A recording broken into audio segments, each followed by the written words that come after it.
الرحیم السلام علیکم ورحمۃ اللہ وبرکاتہ الحمدللہ والصلاۃ والسلام علی رسول اللہ وعلی آلہ وصحبہ اجمعین اما بعد۔ ہمارے جسم کے اندر مختلف جو قسم کی نبضیں ہوتی ہیں اور جسم کا مختلف حصوں کا ان کا پھڑپھڑانا یہ بیماری کی علامت ہے یا نہیں، یا پھر یہ کوئی روحانی مسئلہ ہے، تو آج ہم اس ٹاپک کے اوپر بات کریں گے۔ تو ہم اس ٹاپک کے اوپر مزید گفتگو کرنے سے پہلے میں آپ سے گزارش کرتا ہوں کہ ہماری ویڈیو کو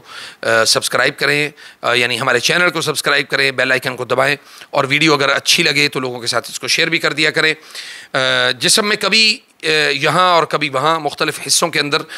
نبض یا حرکت یا دھڑکن محسوس ہوتی ہے، کیا کسی روحانی بیماری کی علامت ہے؟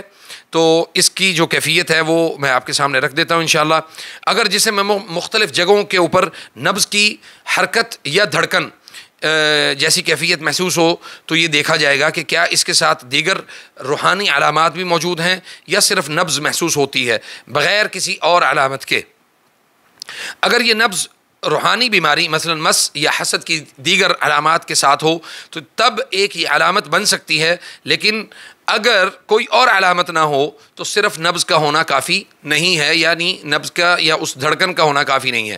اس کیفیت کے ممکنہ جو اسباب ہیں وہ آپ سمجھ لیں کہ سب سے پہلا جو سبب ہے وہ آسیب ہے۔ مس کے بعد کی حالت ہوتی ہے، جسم میں موجود آسیب شیطان جب نکلتا ہے تو خون کی روانی دوران خون اپنی اصل حالت پر واپس آتی ہے، جس کے باعث وقتی طور پر نبض کی بے ترتیبی محسوس ہو سکتی ہے۔ قرین ساتھی جن جو ہوتا ہے اس کی واپسی،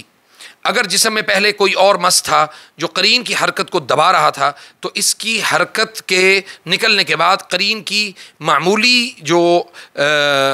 کی حرکت ہے وہ واپس آ سکتی ہے۔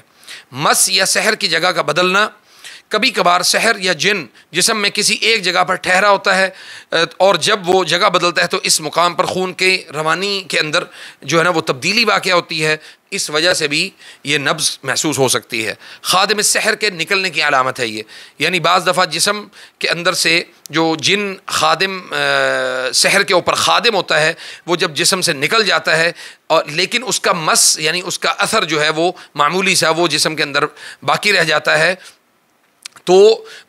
یعنی اب وہ زیادہ مضبوط پہلے سے جو مس ہے وہ پہلے سے زیادہ مضبوط ہو جاتا ہے، تب وہی مس جسم پر زیادہ اثر ڈالنے لگتا ہے اور نئے اثرات مرتب کرنے کی کوشش کرتا ہے، جس کی وجہ سے یہ اثرات ظاہر ہوتے ہیں۔ نظر بد یا حسد کی حرکت کی وجہ سے، بعض اوقات جسم میں نبض کی حرکت حسد کی علامت بھی ہو سکتی ہے،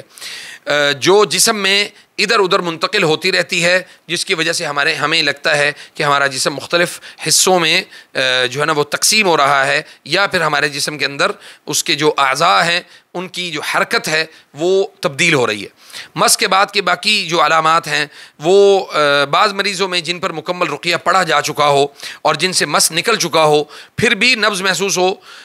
حالانکہ اصل بیماری ختم ہو چکی ہو، تو اس کا مطلب یہ ہوتا ہے کہ مس کے بعد اگر کچھ علامات موجود رہیں تو ان میں بھی نبض جو ہے نا وہ پھڑکتی ہے۔ پوشیدہ وجوہات، چھپی ہوئی ایسی کچھ چیزیں ہیں جن وجوہات کا ہمیں علم نہیں ہوتا، یہ اللہ تعالیٰ ہی بہتر جانتا ہے کہ مریض کو شفا کے بعد بھی نبض کیوں محسوس ہوتی ہے۔ یہ ایک چھپی ہوئی وجہ ہے جو بعض دفعہ ہمیں ان تمام علامات کے باوجود ہمیں محسوس نہیں ہوتی۔